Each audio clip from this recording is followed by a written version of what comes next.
நாங்கள் எடுத்த முடிவு மற்றவர்கள் பொதியை நாங்கள் சுமக்க மாட்டோம் என்பதுதான். பொதி என்று சொல்லும் பொழுதே அழுக்கு துணி என்பதில் அர்த்தம் செய்து கொள்ள வேண்டிய அவசியம். ஆங்கிலத்தில் சாயில்டு கிளாத் என்று சொல்வார்கள். அந்த சாயிலை நாங்கள் சுமக்க முடியாது என்னும் முடிவை மக்கள் நீதி மையம் எடுத்தது. ஒருங்கே அவர்களுக்கும் அது தோன்றி இருக்கலாம், இது சேராது நம்மோட அப்படின்னு அவங்களும் முடிவு செய்திருக்கலாம். இந்த பொதியை சுமக்க வேண்டிய அவசியம் இல்லை என்பதை நாங்கள் நினைத்தோம். பொதி அப்படின்றது இவங்கத்தான் சொல்லுகிறேன். நீண்ட கொம்பு இருந்தால் கூட அதன் மூலமாக கூட தொட மாட்டேன் என்பதுதான் அதோட. அந்த மாதிரி அகன்று இருக்க வேண்டும்.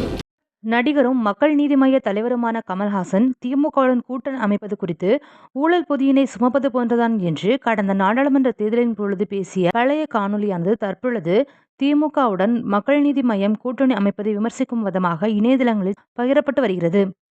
மக்கள் நீதி மய்ய கட்சியானது தனித்துதான் சட்டமன்ற பாராளுமன்ற தேர்தலை சந்திக்கும் என்றும் திராவிட கட்சிகளுடன் ஒரு நாளும் கூட்டணி வைக்காது என்று ஆரம்ப காலங்களில் கூறி வந்த கமல்ஹாசன் தற்பொழுது நாடாளுமன்ற தேர்தல் நெருங்கியதும் காங்கிரஸ் கட்சியுடன் பாரத் ஜோடோ யாத்திரையில் பங்கு பெற்று ராகுலுக்கு தனது ஆதரவை தெரிவித்திருந்தார். மேலும் திமுகவுடனும் கூட்டணி அமைப்பதற்கான பேச்சுவார்த்தையில் ஈடுபட்டு தற்பொழுது கோவை மற்றும் தென்சென்னை பகுதிகளில் மக்கள் நீதி மையமானது திமுகவுடன் இணைந்து உள்ளதாகவும் அறிவித்துள்ளார். தனித்தே தேர்தலை சந்திக்க இருப்பதாக கூறிவிட்டு தற்பொழுது எம்பி பதவிக்காக கமல்ஹாசன் திமுகவுடன் கூட்டணி அமைத்துள்ளது மக்கள் நீதி மய்ய ஆதரவாளர்களிடையே அதிருப்தியினை ஏற்படுத்தி உள்ளதாகவும் கூறப்பட்டு வருகிறது. நாடாளுமன்றம் மற்றும் சட்டமன்ற தேர்தல்களில் எந்த கட்சியுடன் கூட்டணி அமைக்காமல் தனித்து நின்று தேர்தலை சந்தித்து வருவதை நாம் தமிழர் கட்சியின் தனித்துவம் பெற்ற கட்சியாக விளங்குவதாகவும் இதுகுறித்து மக்கள் கருத்து பதிவிட்டு வருகின்றனர்.